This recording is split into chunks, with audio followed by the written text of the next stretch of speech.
Act 3, Scene 4. I really wish we were together because we tend to act this out a little bit in front of the classroom.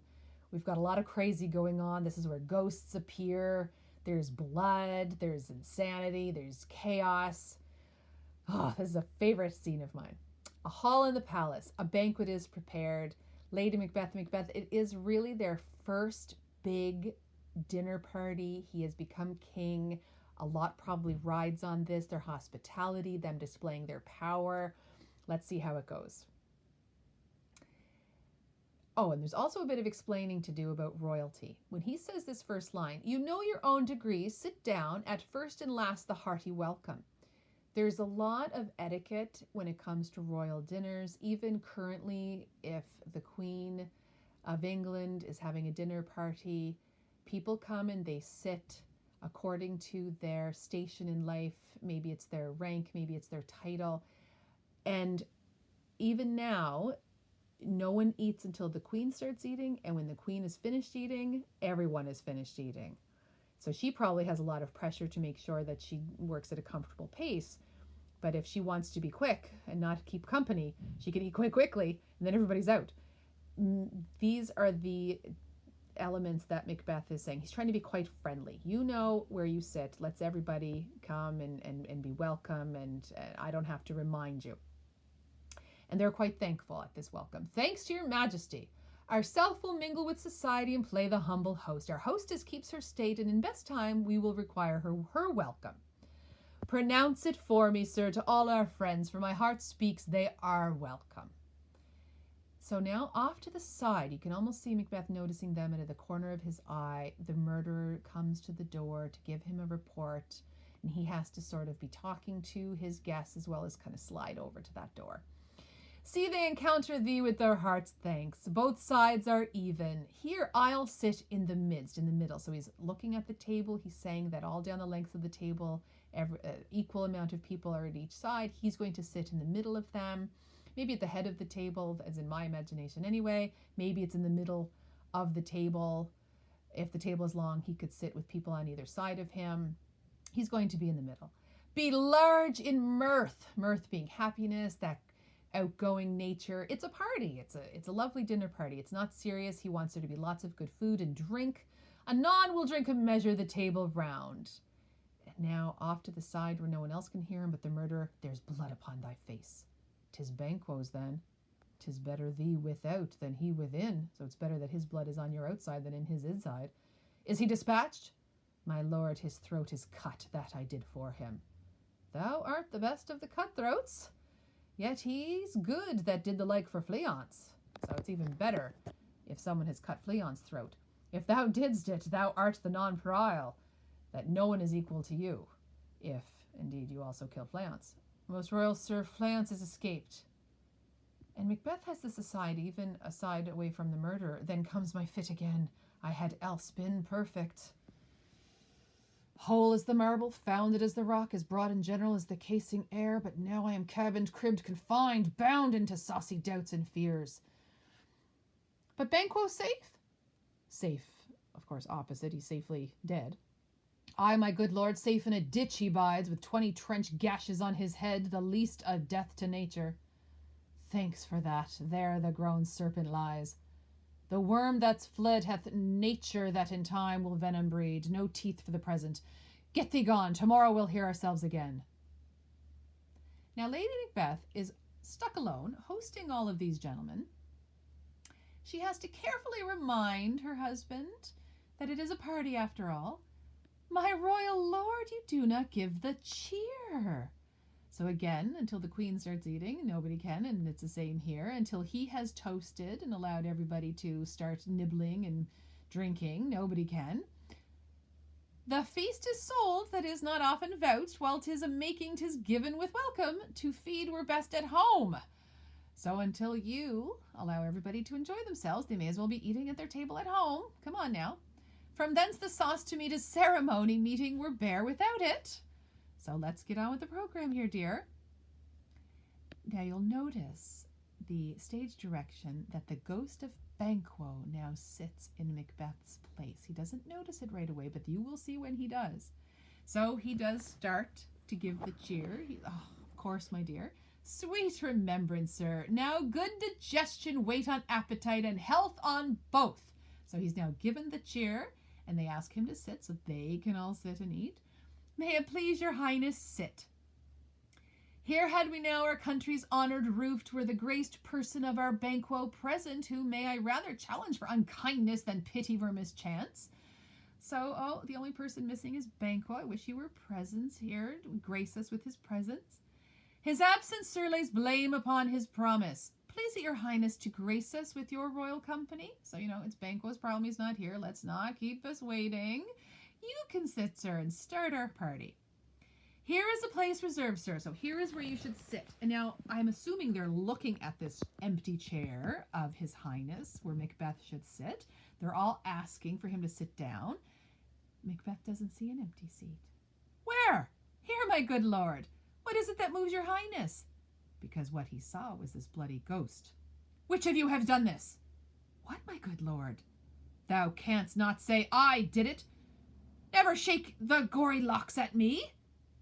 Ah, he's not talking to the people there. He's talking directly to the ghost, who seems to be shaking his gory locks, bloody hair.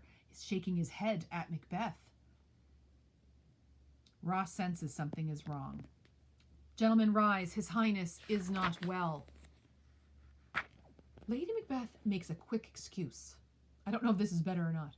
Sit, worthy friends. My lord is often thus, and hath been from his youth. Pray you keep seat. The fit is momentary. Upon a thought he will again be well. If much you note him, you shall offend him and extend his passion. Feed and regard him not. So that's an interesting excuse. He's had these little fits since he was a child. Don't worry about him. If you pay too much attention to him, it's just going to make it worse. She's talking to it almost as if it's as innocent as someone who is afflicted with stuttering. And then off to him in just his ear, she gets after him. Are you a man? Aye, and a bold one that dare look on that which might appall the devil. Oh, proper stuff. This is the very painting of your fear. So it's your fears and your doubts that are getting to you. This is the air-drawn dagger which you said led you to Duncan. Oh, these flaws and starts and postures to true fear would well become a woman's story at a winter's fire authorized by her grandam. These are things you've made up. These are like ghost stories around a fire. Shame itself! Why do you make such faces? When all's done, you look but on a stool. Prithee, see there, behold, look, lo, how say you?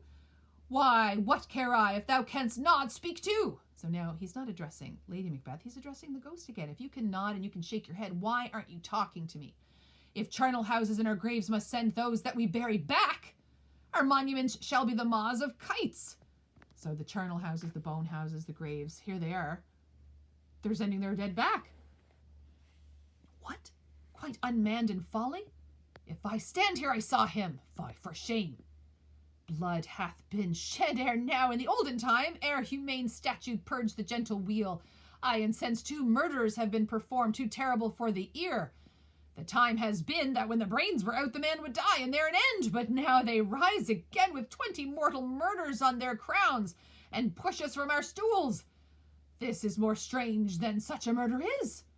So now he's talking out loud. Don't forget about murders and someone who has died and now has come back. He sounds a little bit knowledgeable about such murders, and she is trying to make sure he does not dig himself into a hole. My worthy lord, your noble friends do lack you. And now he realizes what she's saying. He's brought to a little bit. Back to reality. I do forget, do not muse at me, my most worthy friends. I have a strange infirmity which is nothing to those that know me. Come, love and health to all. Then I'll sit down. Give me some wine. Fill full. Make it a double. The ghost comes back. Seems to come back every time he mentions Banquo, as you'll notice.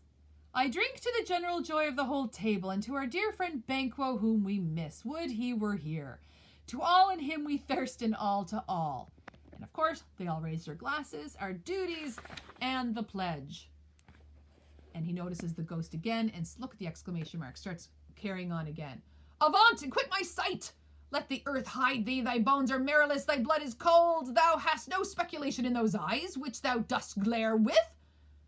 Lady Macbeth again trying to make excuses.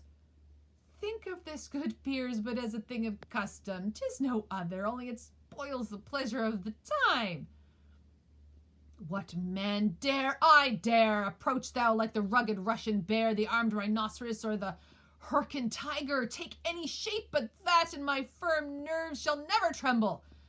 If this were anything else in front of me, I would be fine, because he's so brave. And remember how we met him in the battlefield, slaying knave to chops and all that.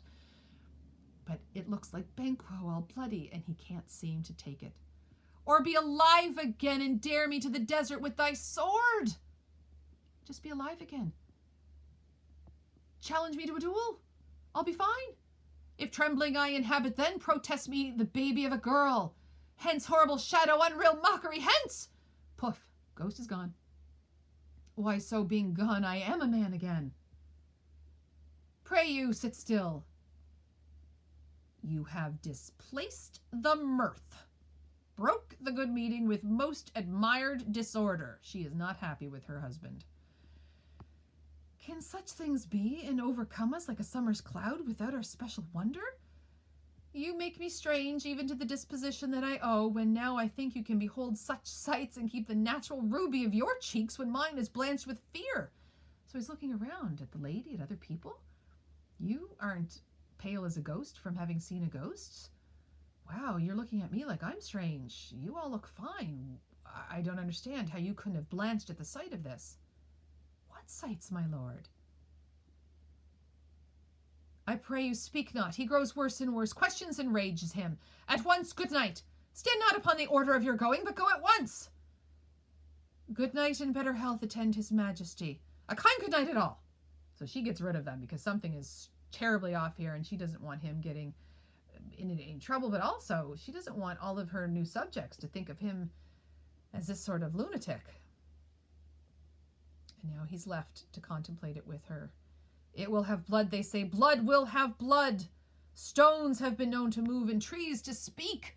Augurs and understood relations are, have by magpies and chows and rooks brought forth the secretest blood of man, or man of blood. He's very confused. Sounds like I'm confused reading it. What is the night? What time is it? Almost at odds with morning, which is which. How sayest thou that Macduff denies his person at our great bidding? So now the things that have been bothering him are coming back. Why wasn't Macduff here? What do you think of that? Did you send to him, sir? I hear it by the way, but I will send. There's not a one of them, but in his house I keep a servant feed. So his doubts don't just scare him. He is acting on them. He is keeping a spy. He is paying someone to be in the household of all of these noblemen. I will tomorrow, and betimes I will to the weird sisters. More shall they speak, for now I am bent to know by the worst means the worst. For mine own good all causes shall give way. I am in blood stepped in so far that should I wade no more, returning were as tedious as go over. So I am in this so deeply I can't go back. Strange things I have in head that will to hand, which must be acted ere they may be scanned. I have even worse ideas in my mind I have to act on to make myself feel safe. Lady Macbeth now says something that I think you've heard from your friends or parents. You lack the season of all nature's sleep. You just need to sleep. Get a good night's sleep. Come, will to sleep. My strange and self-abuse is the initiate fear that wants hard use. We are yet but young indeed. So two things here. One, we are yet but young indeed. It's not over yet. We have a lot to do to keep us safely here. To be thus is nothing if we cannot be safely thus. But also, if we think back, what did he hear when he murdered Duncan? Macbeth hath murdered sleep. Macbeth shall sleep no more. And we've just learned here he is not sleeping. And look, he's going a little crazy.